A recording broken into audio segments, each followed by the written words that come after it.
여러분 안녕하세요. 동소현입니다. 자, 오늘은요. 일본어 동소현 강의 설명회고요.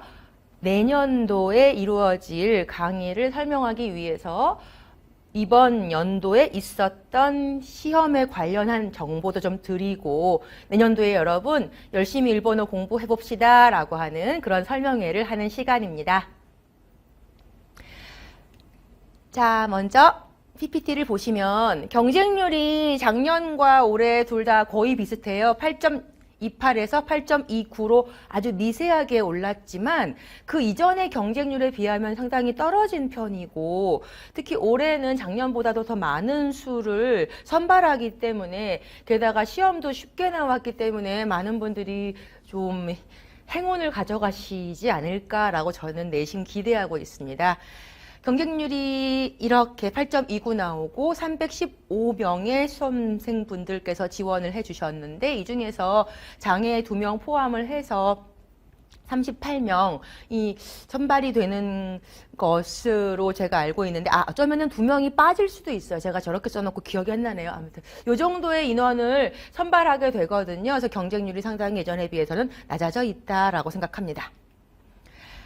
자, 그럼 여러분 그 다음으로서는요. 모집 인원을 좀 보시면은 이번에 좀 늘었다는 거 보실 수 있으시죠? 이거는 왜냐하면은 제 생각에는 작년에 시험 문제가 굉장히 쉽게 나왔어요. 그렇기 때문에 많은 분들이 합격을 이제 하셨다 이런 얘기를 듣게 되니까 주변에서 임용 공부를 하지 않고 기간제 하시던 분들도 뭔가 그 세포가 건드려지는 거죠. 공부 세포가. 그래서 그래 그럼 나도 한번 해볼까? 라고 시작을 해주신 분들이 많이 계셨을 거라고 생각을 해요. 그래서 그 6명 정도 늘었는데 아마 장애 빼고 38인 것 같습니다. 그렇게 했을 때 315명이 지원을 해주셨습니다. 요 분들 중에서 이제 최종적으로 몇 분이 합격이 되실지 여러분들께서 지금 1차만 가지고는 알 수 없지만 2차까지 했을 경우에 38명이란 말인 거죠. 자, 그러면은 작년도에 어땠었는지를 조금 확인해 볼까 해요. 그리고 여러분이 커트라인 생각들 많이 하시는데 여기 지금 최종 커트라인은 48.67이지만 이것을 보시면서 우리가 그 30점쯤 깎이고 32점 깎인 거죠, 이거.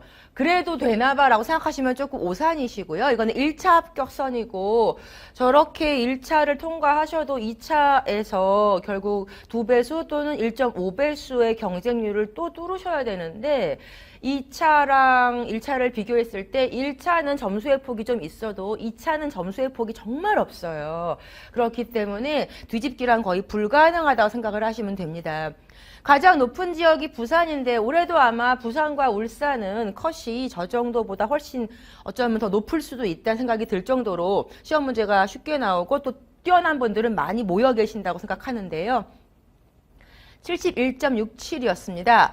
그렇지만 실제 합격하신 분들은 제가 들은 정보에 따르면은 거의 90점에 가까운 점수 받으신 분들이 저 2명에 포함이 되셨던 걸로 알고 있어요. 경기의 경우에 69.67이었지만은 이것도 역시 69.67 받으신 분이 합격할 가능성은 정말 낮고요. 경기에서 제가 1등부터 5등까지의 그 점수를 좀 알아봤었는데 다들 80점 이상은 당연하고요. 85점 넘으신 분들도 꽤 많이 계셨습니다. 그래서 그 정도 점수를 만약에 올해 모의고사 이제 때 점수를 어떻게 받았든 간에 실제로 시험에서 내가 가처점 해보니까 한 85점 정도 받은 것 같다 하시는 분들은 2차를 열심히 하시면은 합격할 가능성이 아주 높아질 거라고 생각해요. 자, 작년에 이랬다는 말씀을 드리고요. 그래서 올해는 알 수 없지만 제가 방금 말씀드렸던 생각을 좀 해보시면 좋겠고 올해 부산과 이제 울산, 경남 쪽에서 5분은 정말 고득점자들이 뽑히실 거라고 생각합니다. 그래서 경기의 경우에는 경쟁률이 상대적으로 낮아요. 6.83밖에 안 되거든요. 이 중에서 어떤 분들이 뽑히실지 매우 기대가 되는 상황이고요. 나머지 지역에서도 골고루 세종이나 대전 같은 대도시에서 이렇게 공교육 임용시험에 TO를 내주신 거 너무 감사하게 생각을 하고요. 충남과 전남 지역도 꾸준히 계속해서 좀 TO가 나오는 지역입니다. 자, 여러분의 행운을 제가 기대하고 있겠습니다. 그럼 그 다음에 이거는 여러분 뭐 다 알고 계시는 걸 텐데 평가원에서 말씀하시기에는 평균 만점 기준으로 했을 때 아니요. 만점 기준으로 했을 경우에 그 평균이 아니라 그 만점 기준이 100점이었을 때 과목별 평균이 60점이 되도록 출제를 한다 이렇게 말씀을 하세요. 그러니까 전공 A와 전공 B가 있는데 전공 B 쪽이 조금 더 어려운 좀 전문적인 문제가 나오긴 하지만 크게 차이는 없거든요. 제가 볼 때는 그래요. 둘 다 평균적으로 60점 정도가 나왔으면 좋겠다 이렇게 얘기하는 것은 교육학을 또 포함을 해서 얘기를 하시는 것이기 때문에 실제로는 평균이 그 교육학을 포함하지 않았을 때는 조금 더 내려가겠죠. 그래서 그 전공 문제만 봤을 경우에 그 정답률이 20%의 문제는 아주 어려운 문제, 그리고 80%의 문제는 대부분 다 맞히는 문제, 이런 난이도를 잘 섞어서 출제를 하신다 이렇게 말씀을 하고는 계세요. 그리고 저 위에 보시면은 뭐라고 나와 있냐면은 그 위에 보시기 전에 이게 먼저 나왔는데요. 저 위에 제가 하이라이트를 안 했는데 중등학교 교사 양성 교육기관 교육과정이라고 하는 것은 교육대학원도 있지만 대부분의 경우 그 일어교육과라고 하는 그 4년제 대학을 얘기하는 거잖아요. 그래서 대학 학부만 졸업을 하고도 이 시험을 무난하게 풀 수 있어야 한다라는 그런 문제, 그리고 필수적인 문제를 출제해야 한다라고 하는 그런 문제가 이렇게 들어가 있기 때문에 결코 이게 너무 어려운 문제만 있는 시험은 결코 아니에요. 정말로요. 그래서 쉬운 문제를 차곡차곡 반드시 맞히는 전략으로 저는 여러분을 계속해서 안내를 해드리고 있습니다. 왜냐하면 저기서 20%밖에 못 맞히는 문제를 내가 맞춰야지라고 하는 것은 굉장히 힘들어요. 그런데 남들이 안 틀리는 문제를 내가 맞춰야지라고 하는 것보다는 남들이 틀리는 문제를 나만 맞춰 돋보여야지라는 것이 아니라 남들이 안 틀리는 문제를 나도 안 틀려야만 기본 베이스를 깔고 가는 거거든요. 그래서 그래요. 그래서 여기 나와 있는 밑에 부분 봐서도 40% 정도는 평이한 문제를 낸다고 하시잖아요. 그러니까 교육학과 일본어를 합해서 내가 40점은 기본 베이스로 가져가야지 라고 하고 그 위에다가 20점 내지는 30점을 쌓아 올라가시는 전략을 세우는 것이 맞다고 생각합니다. 이것도 꼭 한번, 이제 나오네요. 하이라이트가. 그렇죠. 이런 식으로 기초 필수적인 문제는 내가 반드시 맞춰야 한다라고 꼭 말씀드려요. 자, 그리고 그 다음에 여러분이 공부하셔야 될 점. 이 점은요, 여러분, 제가 여러분하고 이제 상담 같은 거 하잖아요. 그러면은 처음으로 시험 준비하시는 분들은 대체 뭘 공부할지 모르겠다라고 생각을 하십니다. 근데 뭘 공부할지는 제가 만들어 놓은 책에 다 들어가 있어요. 그래서 그 책을 보고 공부하시면 되는데 그 책 내용이 이렇게 되어 있습니다. 그렇게 해서 그 책에는 지금 보시는 것 같은 그런 내용들을 제가 필수적이라고 생각하는 부분들을 담아 놓았거든요. 근데 그렇지 않고 제 책에 못 담은 것은 번역이나 작문, 문장 독해, 한자 읽기 쓰기 이런 것들은 제 전공 이론서에는 사실 크게 담겨져 있지 않아요. 약간 일부는 있겠지만 기출문제집 말고 전공 이론서 말씀을 드리는 겁니다. 그럼 이 부분에 대해서 어떻게 하느냐? 여러분 스스로 평상시의 실력으로 갈고 닦으시는 것이 기본입니다. 여러분의 기본 실력을 여기에서 좀 축적을 해 두시고 그런 다음에 임용시험에 뛰어드시면 훨씬 좀 편하게 공부하실 수 있는데 이런 실력이 없는 분들이 갑자기 원서로 읽고 원서로 답을 이제 추측하고 게다가 답도 일본어 문장으로 써야 하고 이런 공부를 하신다는 게 남들보다 훨씬 더 힘들게 느껴지시기 때문에 일단 이런 기본 실력은 꼭 좀 갖추어 주셨으면 좋겠다 생각하거든요. 제가 오늘 이 영상을 찍고 이 영상을 여러분이 보시는 시기가 언제인지는 잘 모르겠어요. 다 각각 다른 시기에 저의 이 이야기를 듣고 계시겠죠. 근데 여러분이 이 이야기를 듣는 이 시점에서 과연 내가 어느 정도의 기본 실력을 갖고 있는가 한번 생각을 해보시고 만약에 지금이 아직 2025년도가 안 끝난 상황이다. 그래서 12월이에요. 아직 우리가. 또는 1월에 보시는 분도 계시겠죠. 아직도 늦지 않았다 이런 마음으로 이 초반부에서는 제가 다음 연도 강의는 1월 22일 정도에 개강이 될 것 같거든요.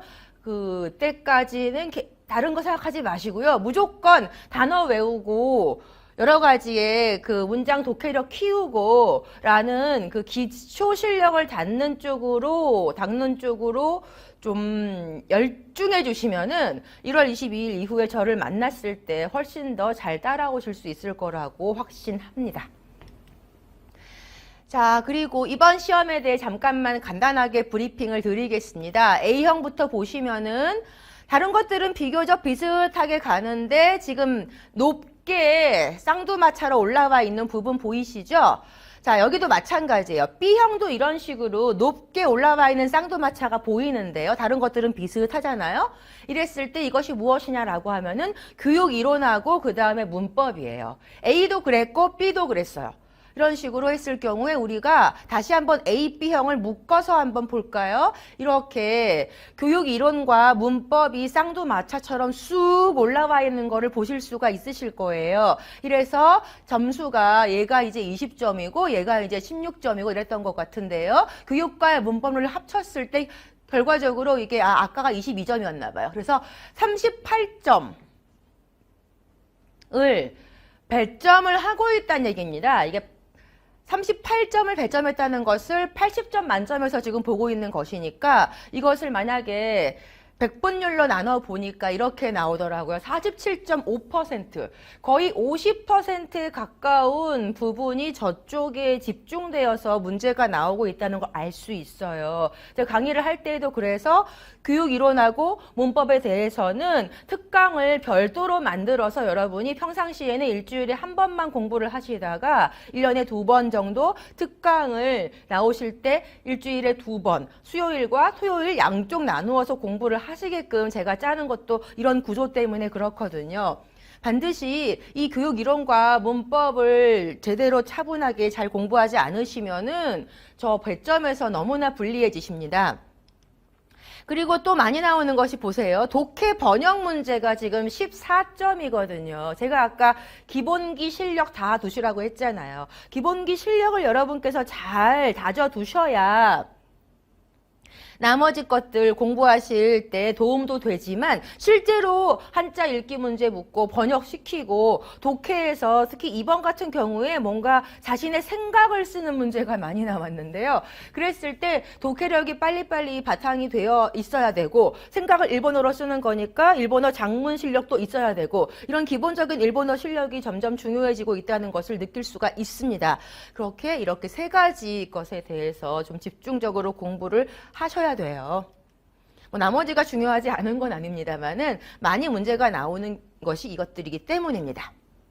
단어를 많이 외우는 것은 1년 내내 하셔야 될 일이에요. 꼭 기억해 두세요. 자, 다시 한번 파이로 이렇게 보여드려도 그렇죠. 독해, 번역, 교육이론, 문법 이런 식으로. 교육이론이 20이 맞네요. 그럼 아까 제가 38이 아니라 36으로 써야 되는 걸 잘못 쓴 것 같습니다. 알았어요. 이제 알았어요. 이게 36인데 교육 과정을 넣어 38이에요. 맞습니다. 맞습니다. 교육 과정을 넣어서 38이 된 게 맞아요. 교육 과정 문제가 아마 앞으로도 2점 이상은 안 내실 것 같아요. 교육 과정은 한 번 낸 걸 또 낼 수는 없는데 교육 과정이 한동안 쭉 유지가 될 것이기 때문에 너무 많이 내버리면 낼 게 없어요. 그래서 아마도 계속해서 2점 정도만 배점이 좋아질 것 같아요. 그래도 그것은 너도나도 다 맞춰야 되는 문제입니다. 이런 식의 파이가 있을 때 여러분께서 요 부분에서 내가 어느 쪽에 강한가, 어느 쪽을 포기할 것인가 이런 것도 한번 생각해 보실 문제이기는 해요.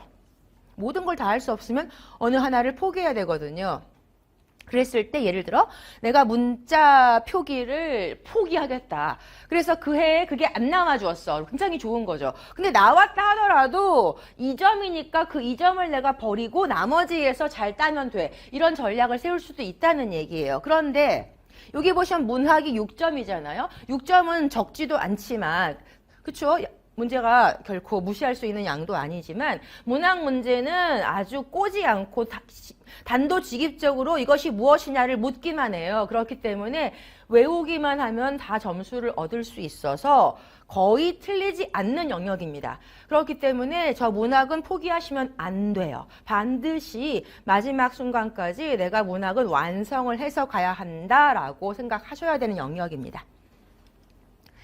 자, 그리고 이번에 교육 이론 쪽에서 저널 어프로치 문제가 나왔는데 해마다 이게 최신 이론을 조금씩 내세요. 그래서 그 최신 이론이 뭐가 나오는지 제가 해마다 따라가고 있는데 이게 이번에는 저널 어프로치가 나왔습니다. 이 저널 어프로치 같은 것은 이 최신 이론은 어디에서 출제가 되느냐를 제가 추적해 본 바 일본어 교육 능력 검정 시험에서 나오는 여러 가지의 키워드들 중에 나온다고 생각이 되기 때문에 그 부분에 대해서 제가 여러분에게 제 책에서는 커버할 수 없는 것이라서 따로 특강을 만들어서 여러분에게 공부하실 수 있게끔 정리를 해드리고 있거든요.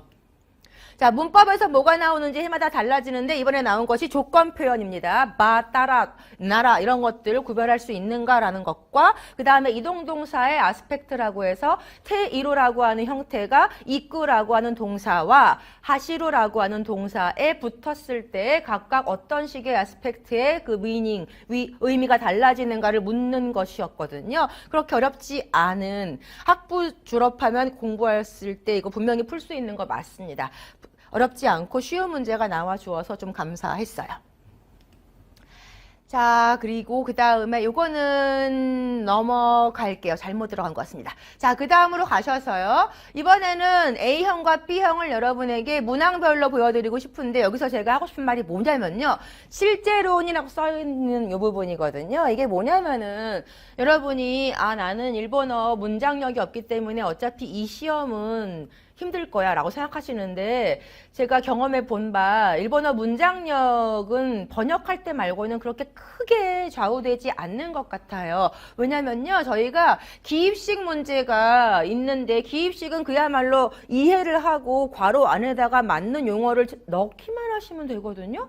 그래서 기입식 문제가 지금 8점, 서술식 문제가 32점 이렇게 해서 A형 문제가 40점 구성이 되어 있는 것처럼 보이시잖아요. 그런데 실제로는 답을 보시면은요. 여기에 나와 있는 의사소통 뭐 이런 식으로 쓰는 락가 이렇게 쓰는 그런 문제가 이제 기입식 문제인데 저 아래쪽에 있는 서술식 문제는 그런 기입식 문제가 없느냐라고 하면은 그렇지 않거든요. 그래서 실제로는 이 아래쪽 부분도 단답형 문제가 많기 때문에 가령 5번 문제, 6번 문제 같은 경우에도 이게 답이거든요. 이걸 쓰시기만 하면 되는 거였고요. 그 아래에서도 그 쯔꾸라고 하는 부분 괄호 안에 넣으시고 괄호 안에다가 관용어 또는 관용어구 이런 거 넣으시면 정답이고요.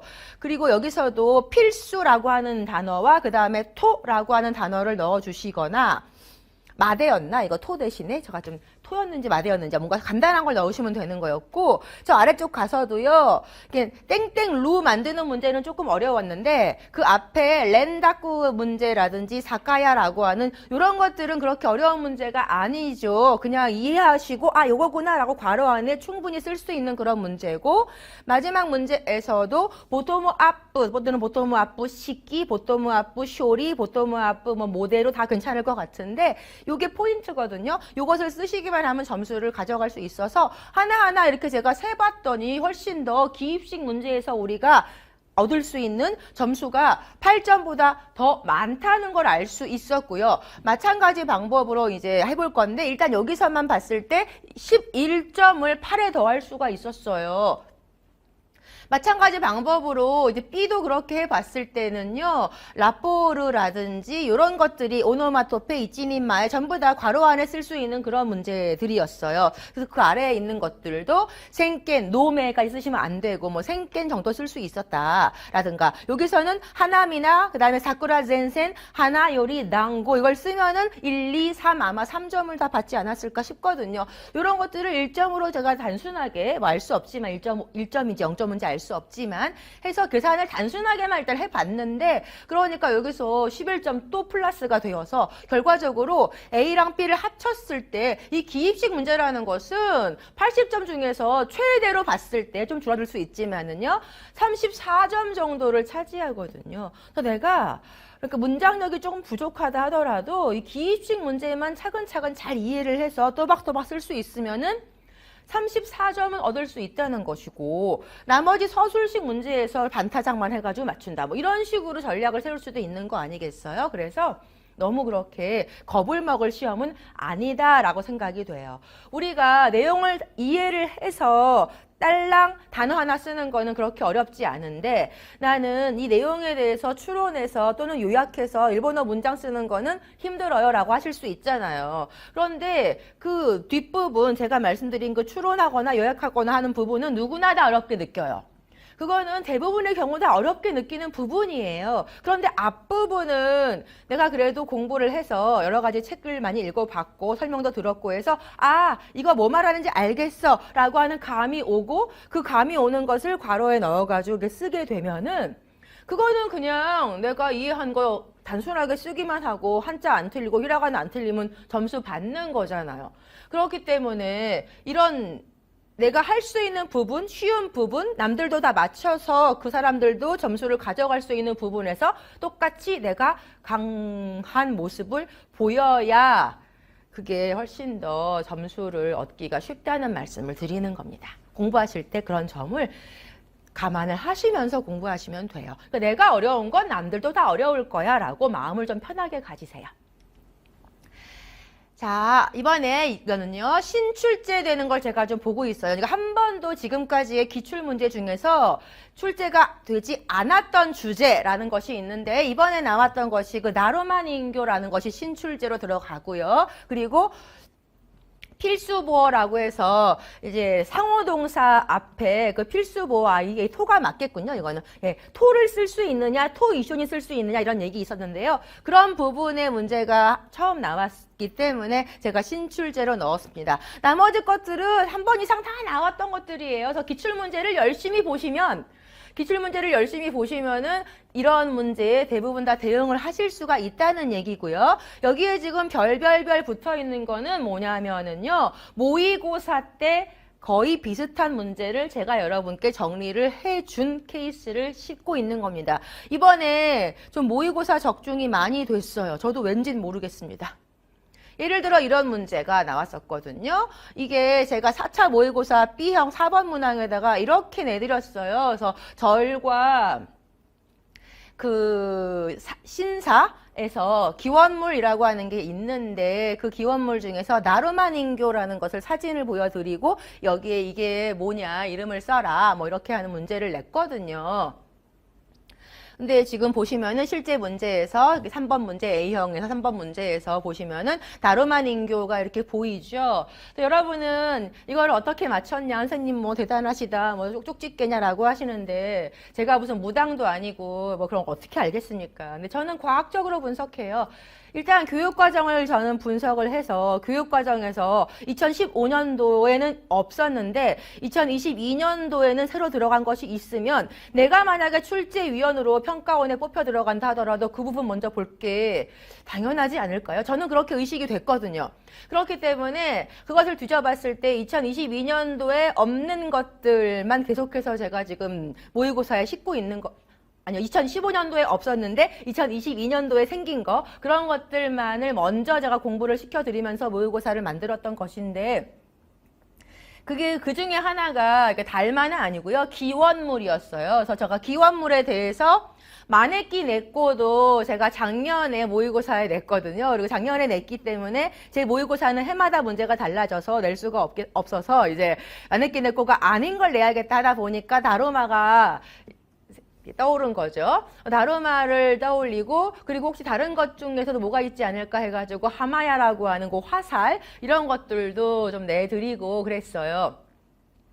에마나 오미꾸지 이런 것들은 이미 기출에 다 나왔었어요. 그래서 기출에 나오지 않은 것 중에서 어떤 것이 새로울까라고 해서 이것을 제가 내드린 건데 마침 이게 또 딱 맞은 거죠. 그래서 무조건 무슨 그냥 때리는 건 아니에요. 제가 다 분석을 해서 마치는데 운이 좋게 이렇게까지 나와서 모의고사 때 공부하신 분들은 대부분 다 나르마라고 쓰셨을 것 같습니다. 나르마 닌교 또는 나르마라고 하는 거예요. 자, 여기 보시면은 눈이 두 개가 까맣게 있지만 여기는 지금 없잖아요. 설명에도 들어있어요. 여기 나와 있지만은 처음에 연초에 이 나르마 닌교에다가 한쪽 눈에다가 까맣게 그려 넣고 열심히 노력해서 자기가 목표를 이루었을 때 그때 나머지 눈을 그려 넣는 그런 풍습이 있다. 이런 얘기거든요. 그 얘기도 제가 이 모의고사 할 때 여러분께 말씀을 드렸어요. 사실은 제가 이번 여름에 출장 갔는데 출장 갔을 때 일본에서 어떤 정치인께서 저한테 이 인형을 선물을 해주시면서 그 얘기를 들려주셨어요. 그래서 제가 이게 아주 인상이 깊어서 이번에는 한번 이걸로 시험 문제를 내볼까라고 한 것도 있었습니다. 자, 그리고 B형도 볼게요. 신출제가 3개가 나왔는데 일단 저너럴 어프로치나 라포르 같은 거, 그 다음에 오노마토페라고 하는 것이 의성어 의태어 문제가 계속 나오면서도 의성어 의태어를 합쳐서 부르는 이름으로서 오노마토페라고 하는 용어가 있는데 이 용어가 한 번도 시험에 나온 적이 없는 것 같아서 한번 내봤습니다. 그랬더니 이것도 그대로 모의고사하고 일치가 되는 경험을 제가 빨간 별 붙여놨죠. 했고요. 그리고 나서는 문법 쪽에서는 이제 신출제가 먼저 나오죠. 여기 신출제가 도니까꾸라고 하는 것이 부사로도 쓰이지만 접속사로도 쓰일 때 어떤 의미를 갖느냐를 구별해 쓰는 문제. 이거는 이제까지는 다루지 않았던 그 유형의 문제거든요. 그래서 그런 신출제 문제가 나왔고 이번에 희한하게도 접속어 관련된 문제가 3문제나 들어있어요. 그래서 문법 문제뿐만이 아니라 그 독해에서도 괄호해가지고 접속사 넣는 문제가 있거나 이래서 좀 접속어 쪽에 너무 치중된 문제를 내시지 않았나 그렇게 생각이 되었고요.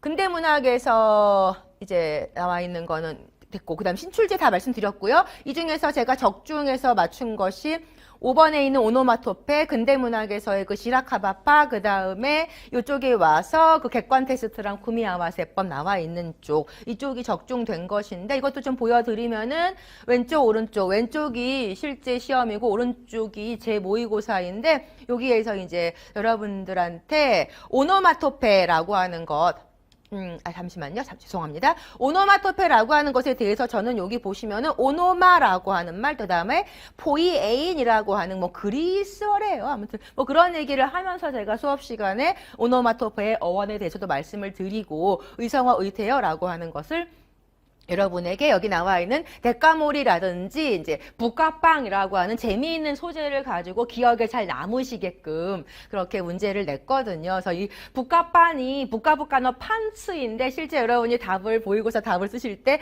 먹는 빵으로 답을 정말 많이 써주셔서 제가 그 얘기도 재미있게 해드렸던 기억이 나요. 근데 그렇게 해서 여기에다가 이제 오노마토페 쓰는 건데 여러분은 여기에다가 이제 오노마토페라고 써서 나오는 문제가 거의 비슷하게 나온 거죠. 이렇게 적중이 되었다는 말씀을 드리고요. 자, 전체 총평은 작년에도 쉬웠는데 올해도 쉬웠습니다. 그리고 기출문제 중심으로 많이 나왔죠. 신출제가 별로 없었어요. 신출제가 5개 정도밖에 없기 때문에 나머지는 전부 다 기출문제를 열심히 공부했으면 맞힐 수 있다. 이런 생각이 들어서 난이도 중하라고 보고 있고요. 게다가 킬러 문항이 없어요. 그래서 킬러 문항이 과거에는 갑자기 뭐 이와쿠라 사절단, 뭐 나마즈에 뭐 이런 것들, 그 다음에 무슨 가라꾸리 닌교 이런 식으로 듣도 보도 못한 이상한 개념들을 가지고 오는 그런 문제들이 갑자기 나와 주어서 여러분이 당황하게 되고 막 그랬었는데 이번에는 다 평이해요. 다 공부하고 웬만하면 알 거야. 그래서 아마 고득점자가 많을 것 같아요. 그런데 이번 문제의 특징은 추론형 문제가 등장했어요. 그래서 여러분이 그냥 달달달 외워서 쓰는 그런 문제라기보다는 이 바탕을 가지고 내가 이 내용에서 그것을 실제적으로 어떻게 적용하느냐. 이런 문제가 좀 나오는구나 라고 생각이 들거든요. 내용을 요약하게 쓴다거나 뭐 나우시카 문제 같은 게 그렇죠. 2개를 놓고 이 2개의 문장을 다 읽은 다음에 이 2개의 문장을 쓴 저자의 생각을 내가 잘 꿰뚫어 보고 이 두 분의 저자의 생각 중에서 공통되는 부분을 써라. 그런데 그게 나와 있는 문장을 봐가지고는 알 수 없고요. 그 문장 속에 들어있는 내용을 봐서 내가 정리해서 나의 말로 써야 되는 그런 추론형 문제였거든요. 상당히 어려우셨을 거라고 생각합니다. 그리고 그 밖에도 또 어떤 문제가 있었냐면요. 이제 그 독해 수업을 하는 데 있어서 보통 앞부식으로 이제 하게 되는 경우와 그 다음에 톱다운식으로 하게 되는 경우에 장단점을 대화형으로 풀어가는 그런 문제가 나왔는데 그 톱다운으로 할 때에는 내가 어떤 타이틀을 보고 그리고 괄호 안에 있는 뭔가를 보고 이것들에 대해서 아 이런 내용이 나오겠구나 라고 생각을 하게 되고 그럴 때 내용을 추측하거나 예측하거나 이런 과정이 필요해진다 뭐 이런 식의 내용이 나왔었죠. 그런 문제가 있었는데 뭐 보신 분은 아시겠지만 뭐 처음 보시는 분 오늘 저 처음 보시는 분은 아 그런 문제도 있구나 싶으시겠는데 이게 제가 왜 추론형 문제라고 생각하냐면요. 원래 제 책에도 제가 이렇게 썼어요. 제가 기억을 하는데 그 제목이나 배경 지식을 통해서 스키마를 활성화시키고 내용을 추측한다. 아마 제가 이런 식으로 문장을 썼을 거예요. 그래서 시험 보신 분들이 제목 다음에 나오는 말로써 배경 지식이라고 하는 단어를 써 넣었을 때 이게 맞지 않느냐라고 저한테 질문을 해 주셨던 기억이 나는데 제가 이거를 좀 고민을 많이 했는데요. 그 문제 안에서는 정확하게 그 흐름상 봤을 때 이 배경 지식이 되는 예가 뭐가 있는지를 묻는 문제로 저는 읽혔어요.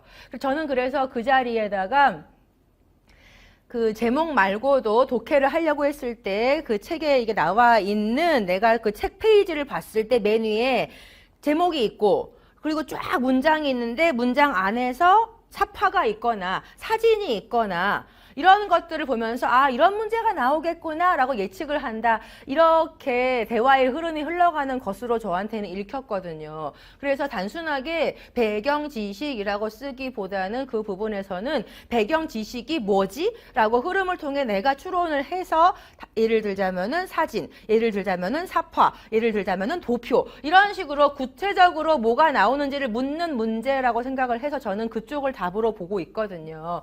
그런 게 제가 볼 때 추론형 문제라는 거예요. 그러니까 단순하게 딸딸 책에 나와 있는 것을 여러분이 외워가지고 단어만 가지고 시험을 보는 것이 아니라 실제로 교사로서 그 수업을 진행한다고 했을 때 배경 지식으로 삼는 것이 무엇인지를 교사가 알고 있어야 실천하잖아요. 그것까지 묻는 문제를 냈다고 보였습니다. 그러니까 실전형 그 전력이 될 수 있는 교사분들을 모시고 싶은 거예요. 제가 볼 때 이건요. 그리고요. 보통은 밑에다가 조건을 많이 달아주거든요. 뭐뭐에 대해서 쓸 것, 뭐 무엇무엇을 포함해서 쓸 것 이런 식으로 조건을 많이 달아드리는데 이번에는 희한하게도 문제가 조건이 별로 없어요. 그러면은 이게요. 채점을 할 때 원래 조건이 많이 달려 있으면 그 조건을 충족시켰을 때 정답, 조건이 충족이 안 되면 오답 이렇게 나가는 거잖아요. 근데 조건이 없다는 거는 선택의 폭을 굉장히 넓게 둔다는 건데 이게 경우에 따라서는 선택의 폭을 넓혀서 이것도 맞아 저것도 맞아 라고 하는 의도에서 나온 것일 수도 있으나 선택의 폭을 내가 조건이 없으니까 나는 이렇게만 보겠어요 라고 채점하시는 분께서 그 채점 항목을 좁게 잡아도 조건이 없으니까 우리가 할 말이 없어요.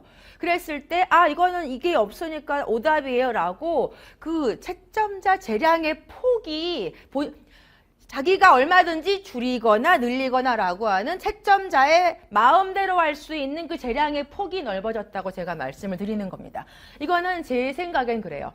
작년에 너무 쉽게 나와서 커트라인이 많이 올라갔어요. 이런 식으로 시험마다 커트라인이 올라갔다 내려갔다라고 하는 것은 시험으로서 결격 사유가 되죠. 뭐가 안 되냐면은 신뢰성이 떨어지거든요. 그렇기 때문에 그 커트라인이 적절하게 또는 평균점이 적절하게 유지되는 시험을 만들어내야 되는데 이것은 수치로 증명할 수 있거든요. 평균점이 뭔데 커트라인이 뭔데 라고 하는 수치로만 남게 되므로 그 수치를 조정할 수 있는 채점자의 재량의 폭을 넓히기 위해서는 조건을 달지 않는 것이 유리하겠다라는 결론을 내셨을 것 같다는 생각을 하고 있습니다. 물론 저의 추측이에요. 저의 망상일 수도 있지만은 작년에 그래서 너무 지나치게 커트라인이 높았으니까 우리는 이번엔 좀 더 커트라인을 낮추기 위해서 너무 높아지면 안 되고 적정 수준을 유지하기 위해서 좀 채점자들이 알아가지고 하기 위해서 조건을 넣지 않았을 가능성이 높다. 그래서 저는 이번 시험은 작년보다 뭐 더 쉬웠다는 분도 있고 덜 쉬웠다는 분도 있지만 작년과 비슷한 난이도를 보였다고 가정을 했을 때 작년과 똑같은 수준의 커트라인이 유지되는 것보다는 그거보다 조금 낮은 선에서 커트라인이 발표가 될 가능성이 더 높다고 보고 있습니다. 조건이 없어서 그래요. 자, 그리고 나서 이제 시험에 대한 그 리뷰는 이 정도로 해드릴게요. 시험에 대해서 아직도 오픈되어 있는지 모르겠으나 각 문항별의 해설 강의는 제가 또 따로 찍은 것이 있습니다. 이게 영원히 뭐 항상 공개되는 건 아니고 적정 기간 동안 여러분에게 공개가 되는 것으로 알고 있으니까 학원 측에 문의하셔서 작년 시험에 대한 문제 보고 싶다. 내가 이제부터 공부하려고 하는데 어느 정도의 문제가 나오는지 그리고 내 실력으로 과연 도전을 할 만한 시험인지 아닌지를 알고 싶다 하시는 분들은 그 희소 그 홈페이지 들어가셔가지고 작년이라기보다는 올해 11월에 시험 봤었던 그 평가원 문제에 대한 해설 강의를 여러분이 보시면 되겠고요. 지금부터는 이제 내년도 여러분이 저와 함께 어떻게 공부하실 것인지 그거 오늘 들으려고 하시는 거잖아요. 이것에 대해서 말씀을 드리겠습니다. 먼저 커리큘럼입니다. 자, 그러면은 2027학년도 선발 자체를 우리가 봐야 되는데 임용 TO가 고맙게도 지금 2020년도에 TO 안 나왔는데 2021, 22, 23, 24, 25, 26까지 다 나와줬습니다. 그러니까 6년 연속 이렇게 시험이 계속해서 실시가 되기 때문에 어느 정도 공부하시는 분들이 대부분 다 소화가 되셨고요. 그러니까 임용 합격하셔가지고 좋은 자리 가셨다는 얘기예요. 그러니까 이제부터는 어떤 분들이 공부를 많이 하시냐면요. 새로 졸업하시는 분들, 그러니까 4학년 학부 아직 마치지도 않은 분들도 공부하시는 분도 계시고 졸업을 하자마자 들어오시는 분들도 계시고 이런 분들이 좀 대다수를 차지하게 되었고요. 제가 해마다 강의하니까 그 수강생 분들 알잖아요. 그런데 인강은 아마도 저랑 직접 만날 수 있는 시간을 내시기 힘드신 기간제 분들도 꽤 계시는 것 같아요. 그래서 10년 넘게 기간제를 계속 해왔는데 기간제도 만족하고 살고 계신데요. 저랑 전화통화로 상담하시거나 이런 분들. 그런데 이렇게 계속해서 나오니까 옛날에는 TO가 나다 말다 했기 때문에 아 됐어 나는 기간제 할 거야 라고 해서 행복하게 기간제로 살고 있는데 TO가 계속 나오고 또 나왔어 그리고 문제도 쉽다 그러고 그리고 막 합격을 제 주위에 있는 기간제 친구들, 뭐 선배들 했다는 소식이 들려오고라고 하니까 그럼 나도 해볼까? 라고 하시는 분들 저한테 전화 많이 주세요. 그래서 그런 분들도 뭐 기간제로 사는 것도 좋지만은 한번 내가 남은 인생을 열심히 공교육 교사를 살아보고 싶다 이런 말씀들 하시더라고요. 그런데 사실 저는 몰라요. TO가 날지 안 날지 이거는 알아서 하시는 거고 정치에도 영향을 많이 받거든요. 그래서 지금 중일 관계가 상당히 안 좋아져 있는데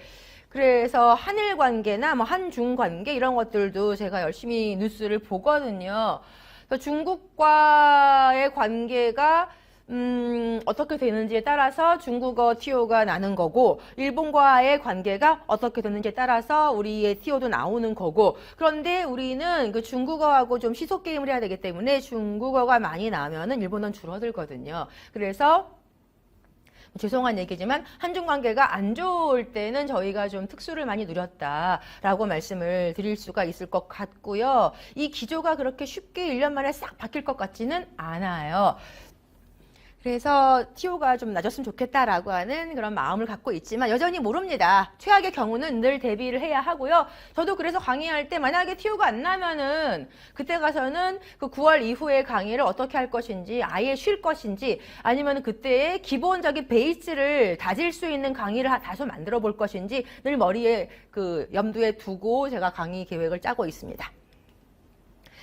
중요한 건 이거예요. 여러분이 기본적인 언어 실력을 갈고 닦아야 돼요. 그래서 언어 실력이 월등하게 뛰어나 있을 때 티오가 났다? 그럼 바로 뛰어들어서 단 6개월만 해도 합격하시거든요. 그런 분들은요. 실제로 여러분 그 합격자 수기 같은 거 보시면은 어떤 분이 단 6개월 만에 합격 이렇게 되어 있으니까 아 말도 안 돼 어떻게 6개월 만에 할 수가 있어. 저건 정말 희귀한 케이스야 라고 생각을 하시고 그분이 운이 좋았다고 생각하시죠. 근데 저는 그분을 알죠. 그분과 제가 어떤 사이인지 여러분도 이제 짐작하시는 것처럼 저랑 수업 시간에 눈 맞추고 공부하신 분인데 그분하고 제가 따로 이야기도 해 밥도 먹어보고 물어보거든요. 제가 딱 보면 알아요. 잘하시는데 잘하시지? 해서 따로 제가 이제 밥도 좀 사드리면서 묻거든요.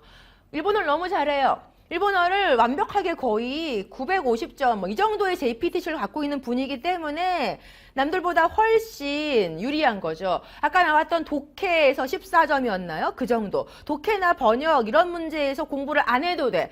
그분은 기본적으로 남들이 없는 14점 같은 경우를 본인이 갖고 있는 거예요. 먼저 뛰어들 때부터. 그리고 빨리 읽을 수 있고 대답을 빨리 할 수 있는 능력이 갖추어져 있기 때문에 한국어 지식을 습득하는 것과 마찬가지의 수준으로 일본어 지식을 습득을 해서 그래서 답도 빨리빨리 쓸 수 있고 이렇기 때문에 6개월 만에 가능한 것이죠. 6개월 내내 아주 그분이 집중적으로 공부를 잘 해주셨어요. 그러므로 여러분이 현 시점에서 본인의 실력을 점검을 해서 어떤 영역이 부족한지를 파악하시고 그 부분에 대한 보강부터 들어가시는 것이 가장 중요하다고 생각하는데 항상 어떤 영역이든 간에 내가 문학이 부족하니까 문학부터 해야지 이게 아니고요. 일단 먼저 기본을 하셔야 돼요. 일본어 언어 능력을 갈고 닦아야 문학에 나와 있는 얘기를 내가 이해를 해서 그 문학 관련된 부분을 여러분이 원서로 다 보고 원서에 쓰여져 있는 문장이나 단어를 써야 되는 거잖아요. 그렇기 때문에 그런 부분들의 일본어 언어 능력을 갈고 닦는 것이 기본이라는 것을 반드시 또 강조합니다. 자, 저희의 수업은 이런 식으로 1월부터 해서 11월까지 이루어져 있어요. 전체 조감도가 이렇게 되죠. 제가 1월 초부터 강의를 개강을 못하는 이유는 그때 한참 2차 수업 대비를 해드리기 때문이에요. 그래서 여러분의 2차 준비를 시켜드리고 나서 정신 차리면 이게 1월 중순쯤이 돼서 1월 20일 그 정도부터 개강이 될 거고 그래서 4월까지는 제 전공 이론서를 완전하게 다 끝내는 것을 목표로 갑니다. 그래서 14주 어떨 때는 달력에 따라서 15주가 되는 경우도 있는데 이번에는 14주밖에 안 나와요. 그래서 15주 정도 할 때보다 좀 더 한 번 한 번에 시간을 많이 들여야 되잖아요. 그리고 또 해마다 새로운 것들이 자꾸만 시험에 추가가 되니까 그런 것들까지도 여러분에게 준비를 시켜드려야 되므로 뭐 개정판을 제가 해마다 찍을 수는 없어서 아직은 찍어내지 않지만 일단 개정판 플러스 된 거에다가 또 플러스 시켜가지고 프린트도 드리고 막 이렇게 얘기하다 보니까 해마다 공부할 내용은 계속 늘더라고요. 그래서 이번에는 제가 4시 30분까지로 수업 시간을 또 10분 연장했어요. 제가 늘 4시까지로 하다가 작년에 4시 20분까지로 좀 20분을 늘렸는데 이번에는 더 늘려야 되겠더라고요. 그래서 4시 30분까지로 늘렸습니다. 근데 4시에 끝난다고 할 때에도 4시에 절대 안 끝났고요. 4시 20분에 끝난다고 할 때에도 4시 30분까지 거의 매일 수업했던 것 같고요. 매주 했던 것 같고요. 그래서 4시 30분까지 수업을 연장을 시켜놨으니까 아마 더 늦어질 가능성도 있지만은 최대한 정시에 끝내도록 노력해 보겠습니다. 전 영역 기초를 다지는 시기예요. 굉장히 중요한 시기입니다.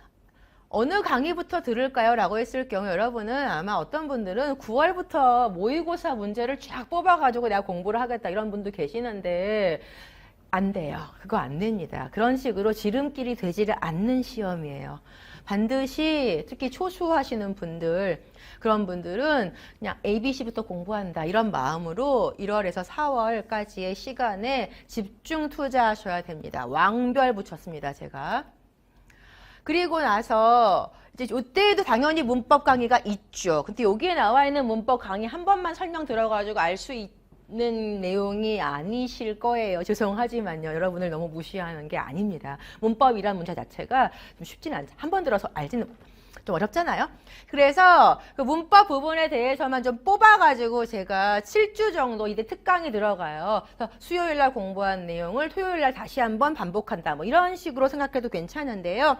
주 1회 7주 정도 문법 강화 코스를 제가 아마 4월에서 5월 사이에 만들어 놓았을 겁니다. 그래서 그때는 집중적으로 4월에서 5월 정도는 집중적으로 내가 상반기 공부한 거를 집중적으로 공부한다라고 하는 마음가짐으로 임해 주시고요. 그리고 나서 5월 되면은 5월, 6월, 7월, 8월 이렇게 하면은 이게 다 기출 분석인데 그러니까 다른 과목, 일본어가 아닌 다른 과목은 보니까 기출 분석을 예를 들어서 뭐 5, 6월로 끝내버리고 그 다음에 7, 8월은 문풀 뭐 이런 과정을 만들고 이렇게 되어 있는데 저희 시험은 제가 볼 때는 기출 분석이 문풀이에요. 정말로 기출에서 다시 재탕에서 나오는 문제가 정말 많아요. 아까도 제가 보여드렸잖아요. 신출제는 몇 개 안 된다라고 말씀을 드렸잖아요. 그래서 기출 문제를 정말 꼼꼼하게 보시는 것이 아주 중요하다고 생각하는데 기출 문제를 제대로 풀기 위해서는 저 앞에 오는 왕별 요 코스를 제대로 이수를 먼저 하셔야 되는 것이고요. 여기에서 머릿속에 집어넣은 것을 내가 기출 문제 쪽에서 어느 정도 인출해서 답안을 쓸 수 있는지 테스트해보는 강의가 일어나는 겁니다. 그런데 이 중에서 단답형으로 그냥 끝낼 수 있는 문제들이 좀 앞쪽에 표준이 되어 있고 생각을 해서 써야 되는 것들이 좀 뒤쪽에 포함이 되어 있는데 그것이 어학이나 이제 문법론 쪽에 많기 때문에 이 부분에 대해서는 제가 7, 8월에 이 부분에 대해서는 첨삭 강의를 해요. 그래서 여러분에게 첨삭을 받아서 인강 들으시는 분들은 아마 언제까지 내시는 걸로 마감을 정해드릴 거고요. 직강 들으시는 분들도 마찬가지로 그 수업을 듣고 수업 시간에 하시는 것이 아니라 수업이 끝난 다음에 본인이 편한 시간에 답을 써서 저한테 내주셔서 제가 이걸 다 모은 다음에 이것을 다 분석을 하고 그 답안은 이름만 지우고 다 공유합니다.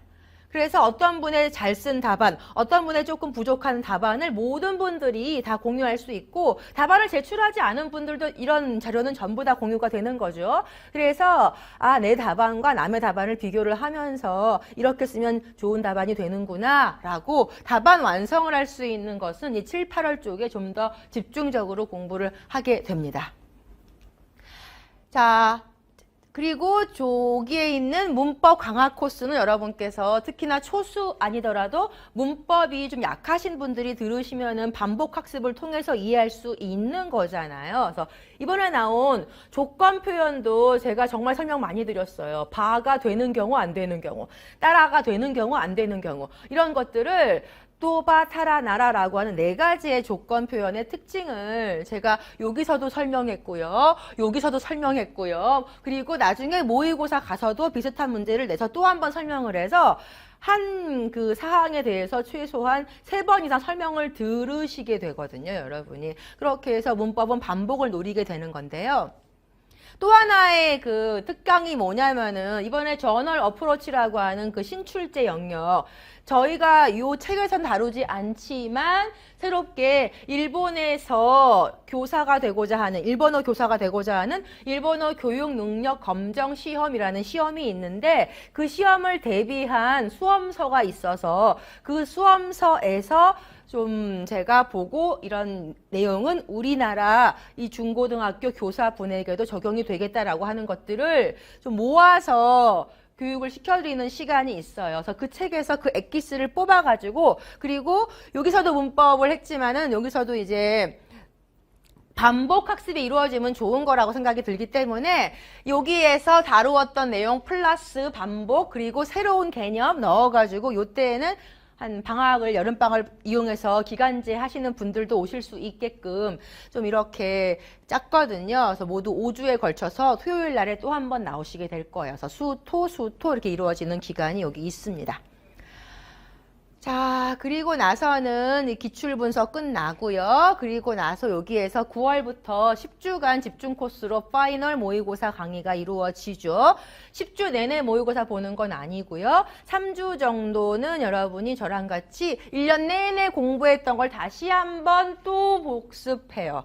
정말 중요한 거, 반드시 알아야 되는 거 위주로 다시 한번 복습을 하고요. 전 영역 다 합니다. 3주간 굉장히 짧게 해요.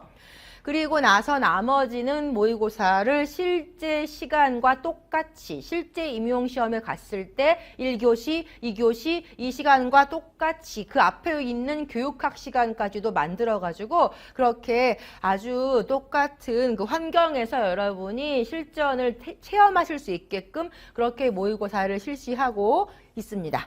실전 대비 연습이에요. 그래서 실제 임용시험 일주일 전에까지 이루어집니다. 이렇게 이루어져 있습니다. 전체 코스가 이거고 여기에 별을 왕별은 아니지만 3개 붙였습니다. 보셔야 돼요. 이거는 모의고사 치셔야 돼요. 여러분이 반드시 하세요. 아까도 적중된 거 보셨잖아요. 해마다 그렇게 모든 문제가 적중되는 거 당연히 아니고 해마다 또 그렇게 많은 수의 올해는 좀 많이 적중이 됐어요. 근데 어떨 때는 적중이 좀 덜 되는 경우도 있습니다. 제가 무당이 아니니까 알 수 없거든요. 그래도 적중된 게 안 나온 적은 한 번도 없어요. 적중이 한 문제도 안 됐다 이런 적은 없습니다. 그렇기 때문에 반드시 모의고사를 통해서 자신의 마지막 영역, 내가 어디가 부족하고 어느 부분이 아직 안 돼 있구나라는 거를 재빨리 아셔서 그 부분을 채우는 훈련을 하셔야 된다고 생각합니다. 자, 이렇게 해서 알려드렸고요. 그런 다음에 교재 궁금하시죠? 교재 알려드릴게요. 이 교재에 1월부터 4월까지 하는 교재가 이 노란색 교재거든요. 그래서 2022년 개정 교육과정의 특징뿐만이 아니고 나머지 것들 정말 총망라되어 있어요. 어떨 때는 너무 지나치게 자세하게 들어가지 않았나라는 내용도 있습니다. 그래서 좀 아마 이 부분은 시험에 안 나올 거예요. 제가 이렇게 말씀을 드리기도 하는데 여러분이 판단하시기 편하게끔 이 책을 보시면은 어느 부분에서 출제가 되었는지를 전부 다 제가 연도를 다 써놨어요. 그 항목별로. 그래서 딱 보시고, 아, 출제가 주로 어디에 집중이 되는구나. 그리고 3년 이전에 나왔던 문제라면 괜찮은데 3년 이내, 작년에 나온 문제가 올해 또 나오거나 이러지는 않거든요. 그래서 그런 부분들도 좀 참고하시라고 넣어놨습니다. 그리고 당장 시험에 그럼 안 나올 것 같은 거는 왜 책에 실었느냐라고 생각하실 수도 있는데 그 영역 내에서는 배경 지식이라는 게 있고 핵심 지식이라는 게 있을 때 이 핵심 지식만 외우면은 사상 누각처럼 되어버리는 경우가 있거든요. 그래서 이 핵심 지식을 외우기 위해서는 배경 지식도 좀 아셔야 돼서 넣어놓은 경우도 좀 있을 수 있고 문화는 뭐가 나올지를 몰라서요. 그래서 정말 잡다하게 진짜 여러 가지 쓸데없는 것까지 좀 넣는 거 아닌가 싶어가지고 내기는 내는데 아니 이렇게 넣어놓긴 넣어놨는데 실제로 그 문화가 이번처럼 하나미 이런 거 나오면 너무 고맙죠. 너무 당연하게 나올 만한 거 나오신 거죠. 그런데 그렇지 않은 게 나오는 경우도 있어서 문화는 끝도 한도 없는데 좀 제가 볼 때 안 나올 것 같아 하는 것도 노파심에 넣어둔 부분도 있는데 딱 보시면은 주로 집중되는 게 뭐냐라는 거 아실 수 있을 거예요. 그렇게 읽어서 이해하는 영역과 반드시 외워서 기억해야 되는 영역을 구별을 해서 공부를 하시는데 제가 수업 시간에 알려드릴 거고요. 자, 그리고 여기서 이제 여러분께서 핵심 이론, 그 전 영역이기 때문에 이 책은 제 강의를 듣지 않는 분들도 반드시 구입하셔서 꼭 독학이라도 하고 시험 보러 가셨으면 좋겠습니다. 특히나 작년과 올해처럼 문제가 쉽게 나오는 경우에는 이 책만 가지고도 얼마든지 커버가 되었다라고 말씀을 주시는 분들이 많았어요. 자, 봅시다. 이거는 이제 1월부터 4월부터의 강의의 효용 가치를 보여드리기 위해서 제가 보여드리는 건데 보시는 것처럼 2003년도에 기출이 나왔고 객관 테스트에 대해서 2017년도에서 나왔거든요. 그리고 한동안 안 나온 거예요. 그럼 저는 이게 아주 중요한 내용인데 2017년도 이전에는 꽤 오랫동안 안 나왔다가 그쵸? 여기서도 꽤 갭이 크죠? 그러면 여기서도 그 정도와 비슷한 갭을 가져갈 수도 있겠으나 그래도 그거보다 짧다 하더라도 언제든지 낼 수 있겠다. 3년 제한에서 풀리면 나올 수 있는 거라서요. 그래서 제가 모의고사에다가 이 객관 테스트 문제를 만들어 드렸고 그게 또 시험에 나왔고 이런 거거든요. 그래서 이런 책과 모의고사하고 실제 시험과의 연계성이 맞을 때 여러분이 점수를 얻어갈 수 있는 거죠. 그래서 여기서 제가 제2 형식, 재생 형식은 안 나왔지만 다지선택법이나 진입법이나 구미화세법에 대해 설명을 쫙 해놨잖아요. 여기서 보면은 다지선택법, 진입법, 그 다음 뭐 이렇게 묻고 있죠. A의 객관 테스트, 객관 쓰시고 B에다가 구미아바세법 이렇게 쓰시는 거예요. 이런 단답식 문제가 올해 B형 10번 문제에 나왔기 때문에 구체적으로 아주 깊이 있는 공부를 안 해도 이런 두꺼운 글씨 위주로 공부를 제 책을 가지고 하신 분들은 다 마치셨을 거라고 생각합니다.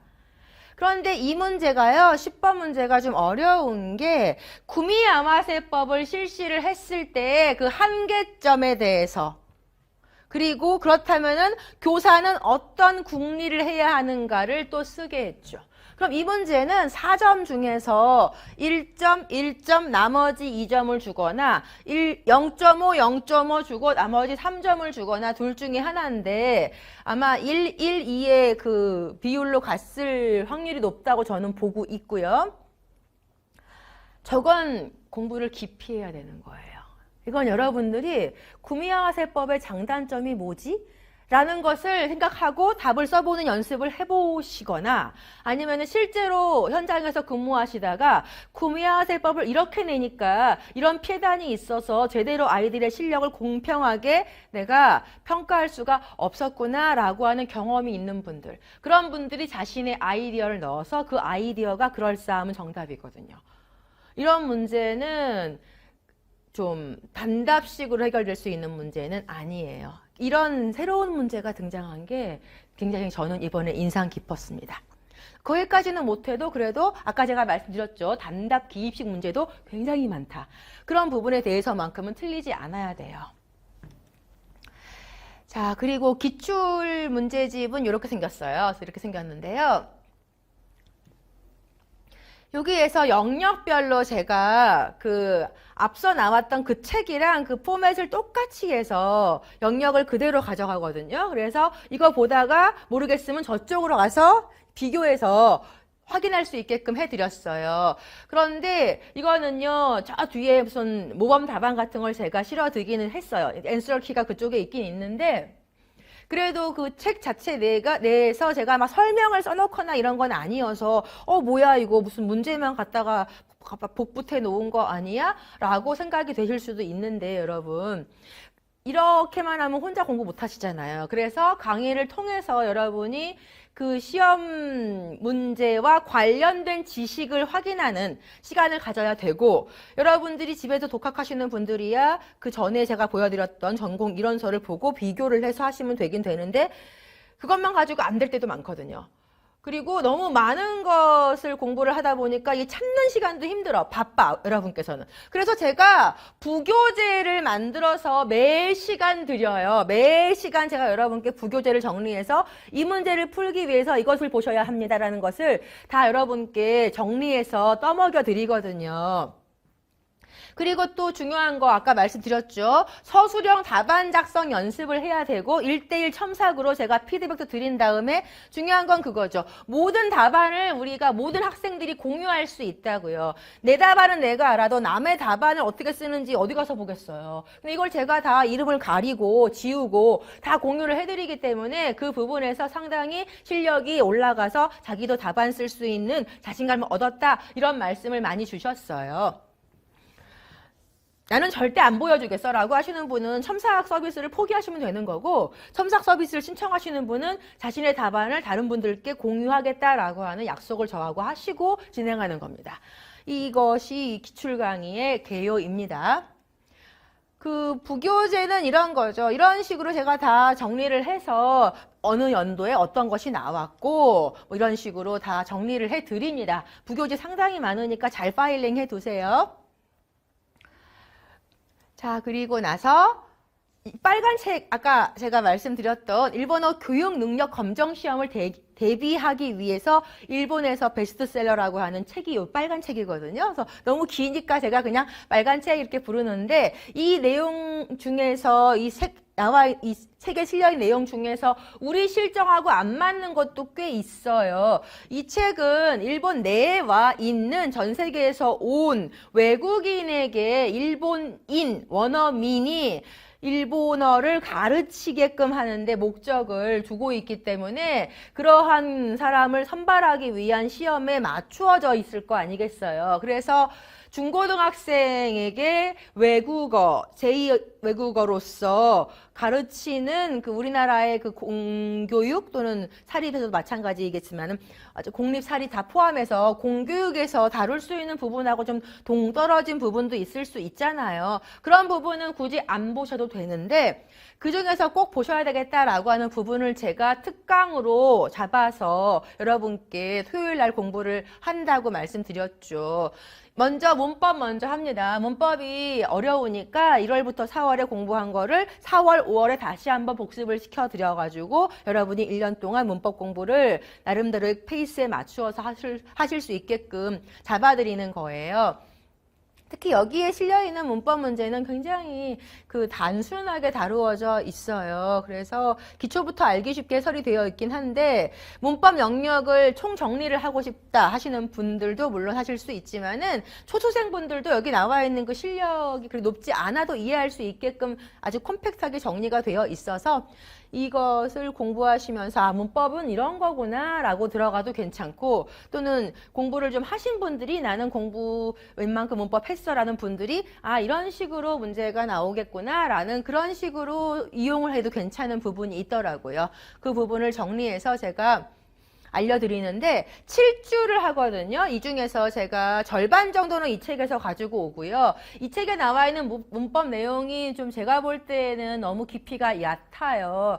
그래서 조금 더 심화시켜서 공부를 해야 되지 않을까 하는 부분은 여기서 갑니다. 이 책은 그 2015년 교육과정에서도 마찬가지였지만 2022년도 개정 교육과정에서도 이 책에 나와 있는 내용을 기준으로 문법 문제를 내겠다라고 밝히고 있습니다. 그래서 이 책을 제가 항상 지침서로 보고 있는데 이 책 너무너무 유명한 책이에요. 저처럼 문법 연구하는 사람들은 당연히 필수적으로 보는 책이거든요. 그래서 지금 겐다이 니혼고 문법라고 쓰여져 있고 1부터 8까지 한 질이에요. 저는 다 가지고 있는데 이걸 다 보는 건 무리일 것 같고요. 이 중에서 보시면은 총론과 형태론이 있는데 형태론도 상당히 좋아요. 근데 형태론은 문법이 아니거든요. 그래서 형태론은 제가 다루지를 못하고 그 중에서 총론에서의 문법 영역을 좀 이것도 여러분이 그냥 읽으시려면 조금 힘드세요. 그리고 책도 비싸요.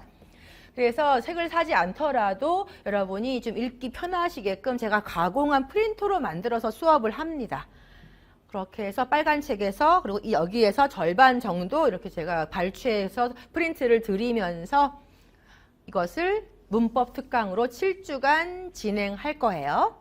왜 글자가 좀 깨져가지고 이렇게 이상하게 보이는지 마음에 안 드네요.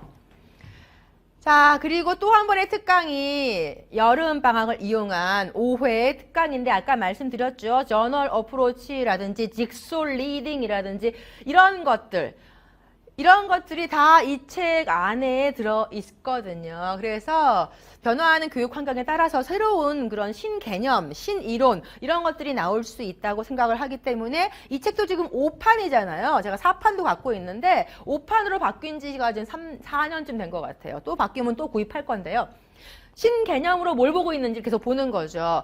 최신 출제 경향 중에서 이렇게 갑자기 저널 어프로치 나오고 직소 리딩 나오고 하면은 그냥 이론서만 봤을 때는 끝까지 공부가 안 되어 있을 수도 있잖아요. 그래서 당황하시니까 그렇게 하지 마시라고, 당황하지 마시라고 제가 이 특강을 통해서 대비하도록 해드려요. 꼭 들으셨으면 좋겠습니다. 실제로 이런 식으로 제가 지난번에 보세요. 제가 지난 7월, 8월에 그 원 책에서는 282페이지에 있는 내용입니다. 이렇게 알려드려요. 그리고 제가 이것을 정리해서 이런 식으로, 원 책은 이렇게 안 돼 있어요. 제가 여러분 보시게끔 다 정리해서 보여드리는 거예요. 거기에서 저널 어프로치 얘기 나왔었거든요. 근데 원 책에서는 이것을 무슨 장문과 비교해서 나와 있었던 건 아니고, 일본에 들어와 있는 외국어를 공부하는 게 아니라 외국인, 일본에 들어와 있는 그 외국인 그 노동자라든지 이런 분들의 자녀들이 일본어를 이제 제2 언어로서, 제2 외국어가 아니라 제2 언어로 습득을 하려고 했을 경우에 좀 선생님과의 라포르가 형성이 되면은 문화적인 충격을 흡수할 수 있으니까, 문화적인 충격 흡수를 하고 이겨낼 수 있고 그 사회 내에서 동화될 수 있으니까, 일본인으로서. 그렇기 때문에 그런 저널 어프로치라 같은 것을 써서 학생들과의 신뢰관계를 쌓는 것이 좋다라는 얘기가 여기 나와 있어요. 빨간 책에. 근데 그거를 응용을 해가지고 문제를 꼭 외국인 뭐 이런 문제를 떠나서 문화 충격 떠나가지고 장문이 아니라 저널 어프로치를 통해서 교사와 학생 사이에서도 제가 오늘 발음 왜 이렇게 안 좋죠?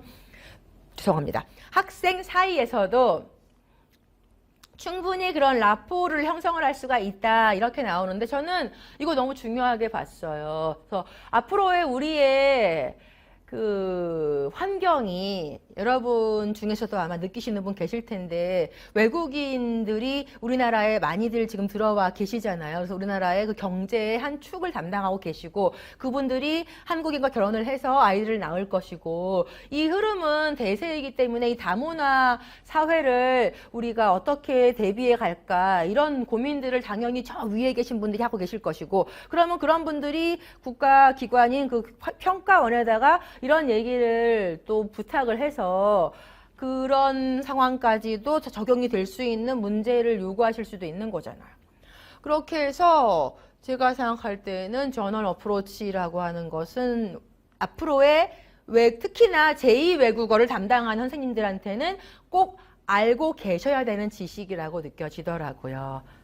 그렇게 해서 이렇게 문제가 나왔다는 건데, 이것을 제가 제 이론서는 아닌데 교육 이론 특강에서 공부를 시켜드렸기 때문에 여러분이 답을 쓸 수 있었을 것이다, 이렇게 말씀을 드리는 거죠. 그래서 특강이 필요하다라는 결론입니다. 자, 그리고요, 모의고사 뭐 아무리 강조해도 지나치지 않은데 정말 중요합니다. 파이널 총정리 3주간 해드리는 거 너무너무 중요하고요. 뭐가 나올지 모르겠지만 적어도 이 3주 동안 하는 것만큼은 반드시 알아두셔야 된다고 제가 생각하는 걸 넣었습니다.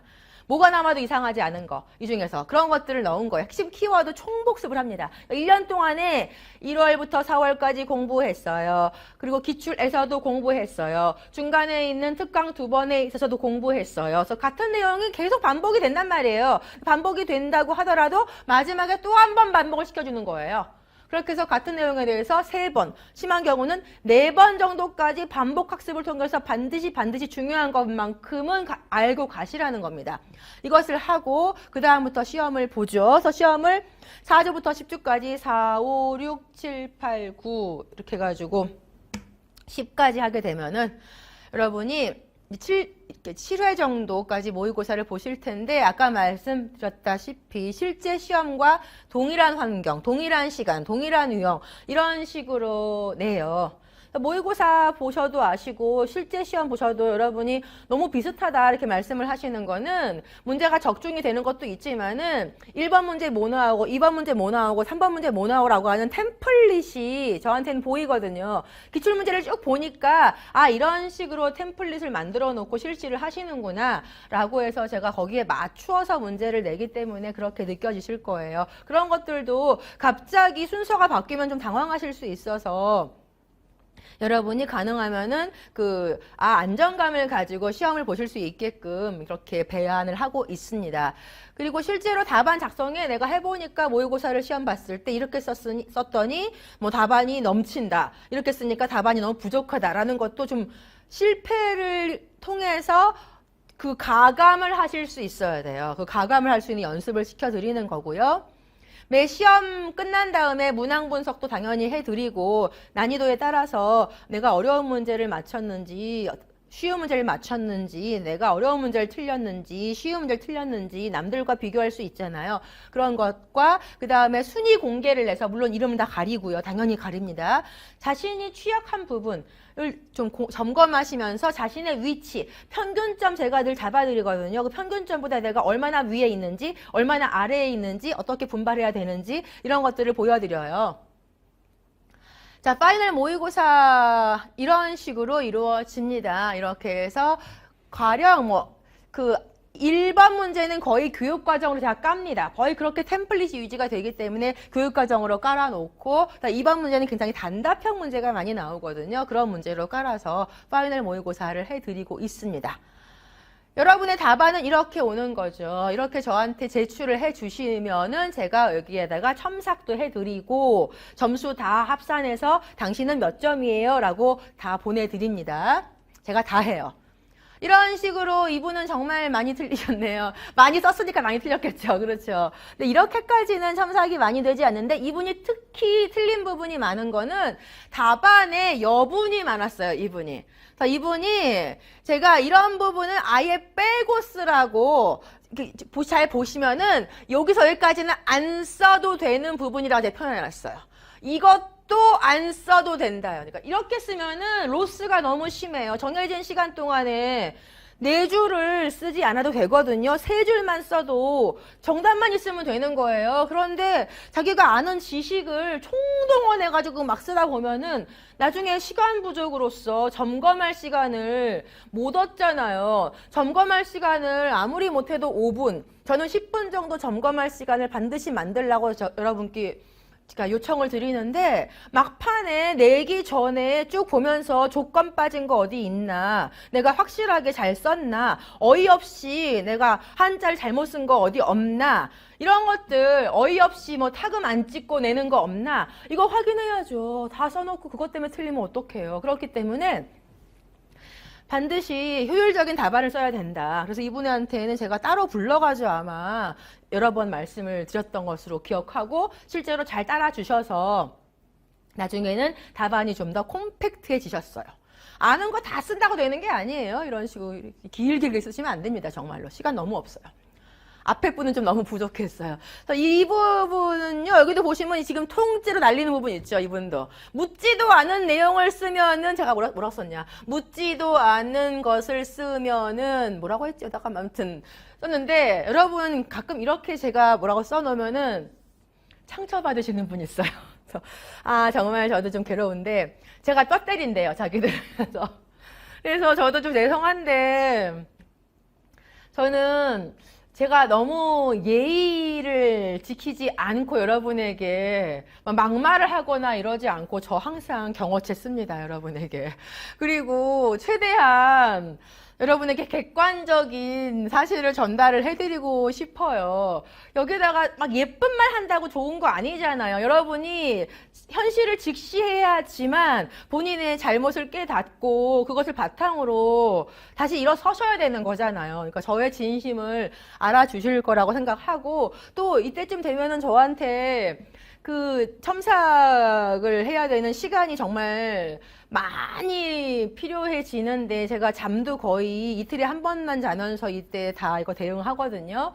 다른 과목 선생님들은 저희처럼 일본어가 아니니까, 일본어가 아닌 과목, 영어는 모르겠다. 아무튼 그런 분들은 그 새끼 선생님들이라고 해가지고 조교분들을 좀 고용을 하셔서 채점을 맡겨버리시더라고요. 근데 저는 여러분 한 명 한 명 다 제가 봐야 될 것 같아서 제가 잠을 안 자는 한이 있어도 아직까지는 하고 있거든요. 그 대신에 무한정 받지 않고 제가 할 수 있는 만큼 최대한치의 그 인원을 5명 정도로 잡아서 하고 있어요.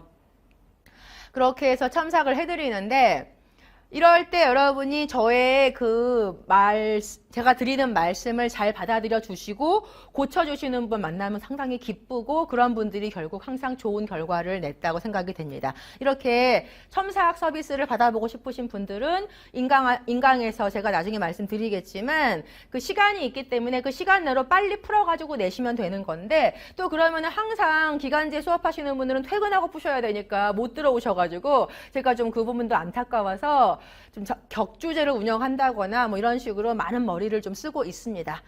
그래서 공평하게 돌아가게끔 노력을 많이 하는데 직강분들은 무조건 다 내시는 거예요. 그리고 직강분들은 제가 좀 1년 내내 되게 많이 괴롭혀요.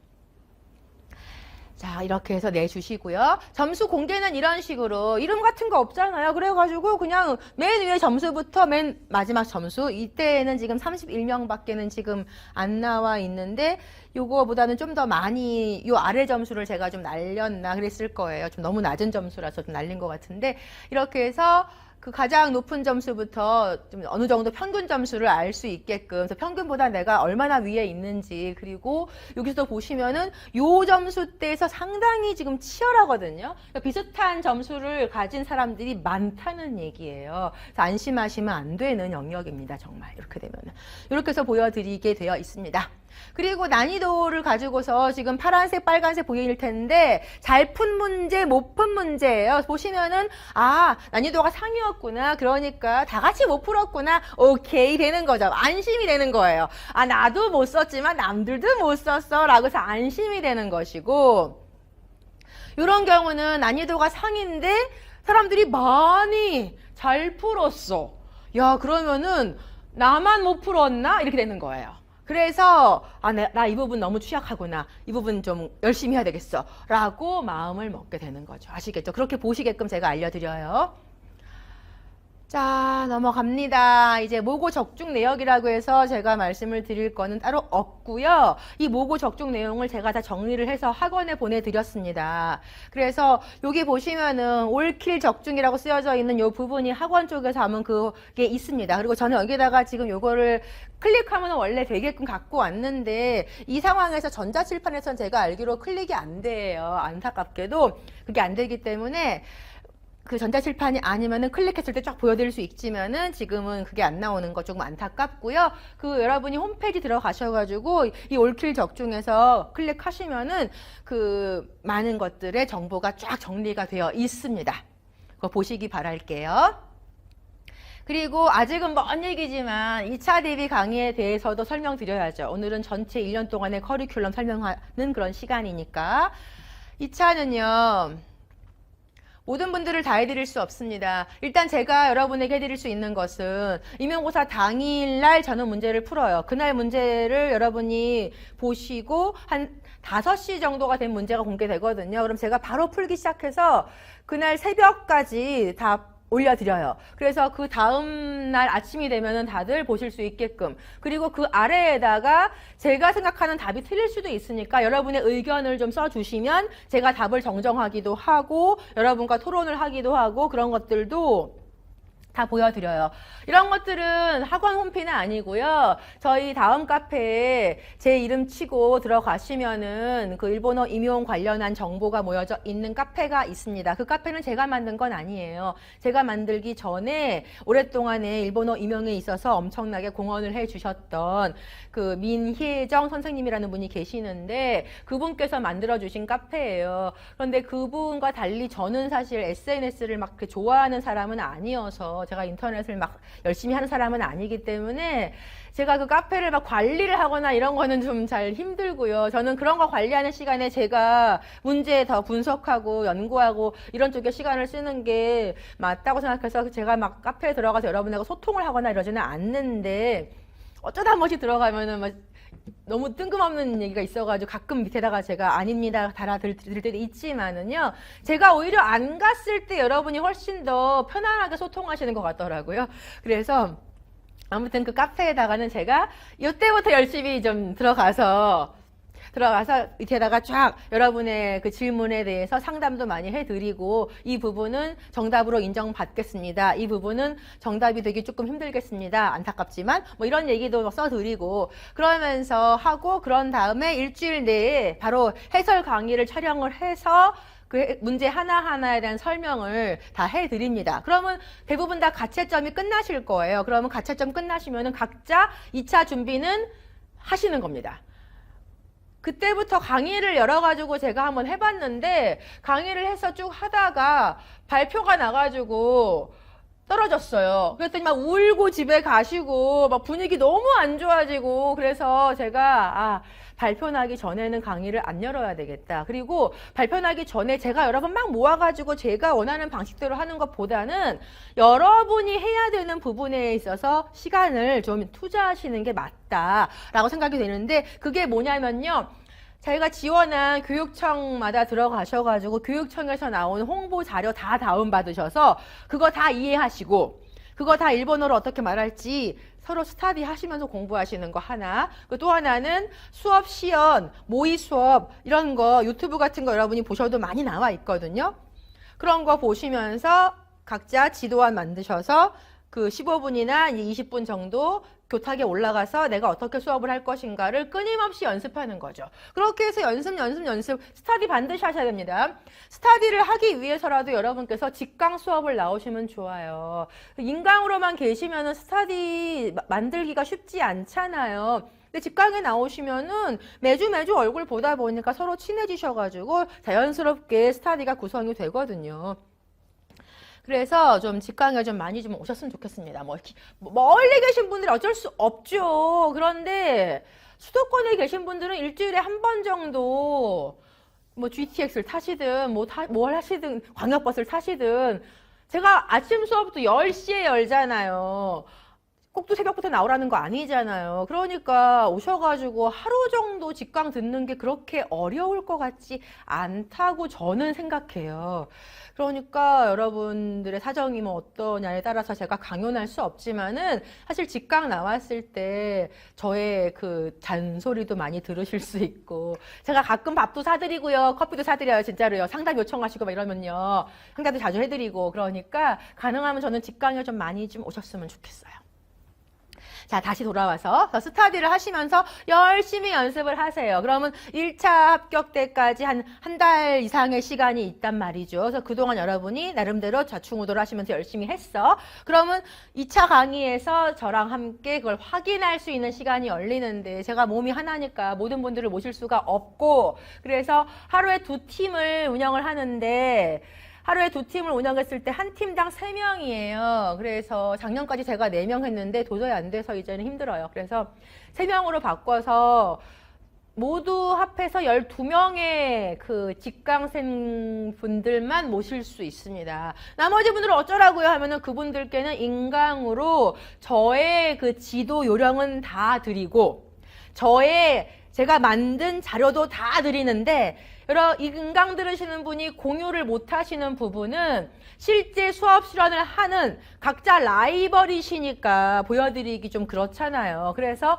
실제 나와서 그 초상권도 있고요. 그 수업 실현 하시거나 면접을 하시거나 라고 하시는 분들의 육성은 들으실 수 없어요. 그 부분은 다 커팅을 해가지고 모습도 다 잘라가지고 이제 나가버리고 그리고 제가 그 대신에 조금 전에 수업 시연하신 선생님께서는 이런 식으로 했는데 이 부분 좋았고 하지만 이 부분은 좀 나빴고 이런 식으로 말을 하겠죠 제가. 그리고 조금 전에 면접에서도 이러한 답변을 하셨죠 라고 그분의 답변을 제가 복기를 해드려요. 제가 기억력이 좋아서가 아니고요. 저는 남의 말을 듣고 그 답안을 메모할 수 있는 제가 기술이 좀 있어요. 이 기술이 속기는 아니고요. 제가 통역대학원 나와가지고 통역사로서 활동을 했잖아요. 회의 통역에 들어가게 되면은 동시 통역 말고 순차 통역이라는 게 있는데 순차 통역은 남의 이야기를 듣고 내가 노트 테이킹이라고 합니다. 노트 테이킹을 해서 이것을 그대로 통역을 하는 그런 거라서 그 훈련을 받은 사람이기 때문에 제가 여러분의 답변을 그대로 적어가지고 그걸 다시 알려드릴 수가 있어요. 그래서 그 육성이 나가지는 않지만 선생님께서는 이러하게 답변을 하셨습니다. 그런데 이 부분은 이러한 부분에서 조금 미진하였고 어떻게 보완을 하면 좋겠습니다. 라고 하는 말씀을 드려요. 그런데 제가 그때 좀 말을 하다 보면은 좀 말이 세게 나가기도 해요. 왜냐하면 답답하니까 아직까지도 이렇게 안 돼 계시면 안 된다. 근데 그렇게 좀 야단치는 부분은 좀 잘라서 안 나가게 해요. 야단치는 부분은 좀 카메라를 끄고 그런 다음에 1대1로 야단을 좀 칩니다. 아직까지도 이게 안 되어 있는 건 너무 말이 안 된다. 이 부분을 빨리 지금이라도 빨리 복구를 해라. 이런 얘기까지는 안 드려요. 인강에. 개별 프라이버시가 있으니까. 하지만 지식적인 면에서 우리가 다 같이 공유해서 함께 공동의 발전을 이루어야 되는 부분, 이런 부분들이 인강에 나가게 되고, 그 대신에 인강분들은 조금 강의료를 좀 깎아달라고 제가 학원 측에다 부탁을 해드렸습니다. 자, 이렇게 해서 여러분께서 지금 합격자 대상으로 2차 강의를 개설을 할 때 연간 샘팩 수강자 또는 7월 이후 수강자 우선 접수라고 하는 그 원칙이 있기 때문에 모든 분들이 그 12명 안에 들어가지는 않을 거라는 걸 미리 좀 양해 말씀을 구하고 싶고요. 그리고 강의 지도안을 쓰는 지역이 있는데 강의 지도안은 개괄적인 설명을 제가 드리기는 하지만은 그 지도안에 대한 피드백을 드리지는 않거든요. 그렇기 때문에 그것을 원하시는 분은 저한테 개인 메일을 보내세요. 그러면 제가 그것을 매일 밤마다 받아보고 그 다음에 개별적인 피드백을 그 분에게 드리고 남에게 공유하지 않는 방식으로 별도 온라인 지도를 해드릴 수 있습니다. 비용 따로 추가되지 않는 거니까 그냥 보내주시면 제가 해드릴 수 있어요. 그리고 실제 수업은 수업 시연을 좀 더 많이 해요. 예를 들어 9번 모인다라고 하면 6번이 수업 시연이고 면접은 3번이고 이런 식이거든요. 근데 6번 모일 겁니다. 우리가 아마 한 팀당 6번이 3주에 걸쳐가지고 일주일에 2번 나오실 건데요. 그래서 모두 6번을 하는데 그중에 4번이 수업 시연, 그 다음에 면접은 딱 2번. 그러니까 저랑 같이 뭘 완성하신다 생각하시면 안 되고 여러분이 다 완성을 한 다음에 저한테 보여주시는 거예요. 저는 그걸 보고 아, 이 부분은 좋다, 계속 나가라. 아, 이 부분은 안 된다, 고쳐라. 라고 하는 마지막 어떤 컨설팅을 해준다고 생각하시면 됩니다. 그래서 그 2차 시험 대비는 여러분이 하시는데 여러분끼리 하셨던 것을 저한테 확인받는 기간이 2차 강의에 있다. 이렇게 이해해 주셨으면 좋겠습니다. 열심히 하셔야 돼요. 지금 하고 계시죠, 여러분? 자, 그렇게 해서 이때 저만 오는 것이 아니고요. 제가 합격하신 선생님들을 좀 모셔요. 그래서 그분들 전년도가 안 되면은 못 오십니다 하시는 분도 있을 수 있으니까 전전년도까지 너무 옛날 분을 모시면 또 뭐 그러니까 전전년도까지는 좀 이렇게 해서 그 합격자 선생님들을 초빙을 해서 여러분이 2차 시험에 실제 현장 갔더니 어떤 점이 좀 당황스러웠어요. 어떤 점이 뭐 좋았어요. 이렇게 하시니까 더 효율적이었어요. 라고 하는 거 궁금하시잖아요. 그런 것들도 개별적으로 상담을 하실 수 있게끔 만나게 해드리는 것도 있고 또 오셔서 제가 지적해드리는 거 말고 선생님 보시기에 어떻습니까? 라고 제가 말씀드릴 기회를 드려가지고 현장에서 바로 사용할 수 있는 그런 비결 등을 여러분이 배우실 수 있게끔 저의 튜터 선생님을 이렇게 모실 겁니다. 아직은 제가 개별 메일을 보내지 않았는데 지금 슬슬 한 분, 두 분 컨택하고 있어요. 그래서 가능하면 여러분에게 좋은 그 튜터가 되실 수 있는 분들을 엄선해서 모실 겁니다. 이렇게 이루어집니다. 자, 그리고 이제 거의 끝나갑니다. 여러분 지금 벌써 1시간 반쯤 되어가지고 막 지겨우실 텐데 이제 끝나가요. 한 3분 내로 끝낼게요. 저는 1:1 상담 서비스를 합니다. 이것은 직강 들으시는 분들은 뭐 끝나고 나서 저랑 만나시면 되는 거잖아요. 그리고 인강 들으시는 분들은 역시 저를 만나지 않더라도 상담을 전화로 하실 수 있습니다. 근데 이것을 여러분이 원하는 시간에 당연히 돼야 되겠지만은 원하시는 분들이 저한테 직접 연락하는 것이 아니고 데스크를 통해서 예약하셔야 돼요. 그럼 데스크에서 보면서 저랑 김이랑 연락을 해가지고 언제 어떤 선생님 넣어드리면 될까요? 제가 네, 돼요. 넣어주세요. 라고 하면 되는 거거든요. 그렇게 해서 그 순서에 따라가지고 꾸준히 예약 접수를 받아서 방문 또는 전화 상담을 하고 있습니다.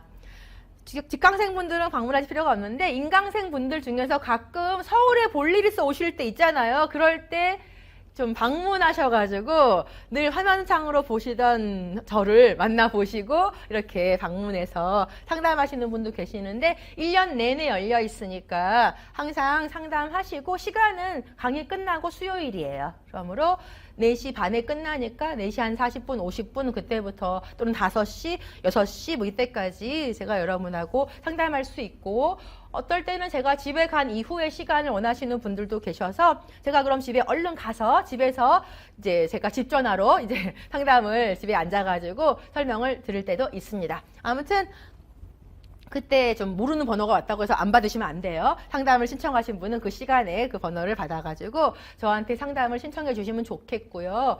상담을 제가 받아보니까 늘 여러분이 궁금해하시고 또 여러분에게 또 필요한 조언 이런 것들이 뭔지도 알겠더라고요. 그래서 오늘 그것을 기반으로도 많이 말씀을 드렸는데요.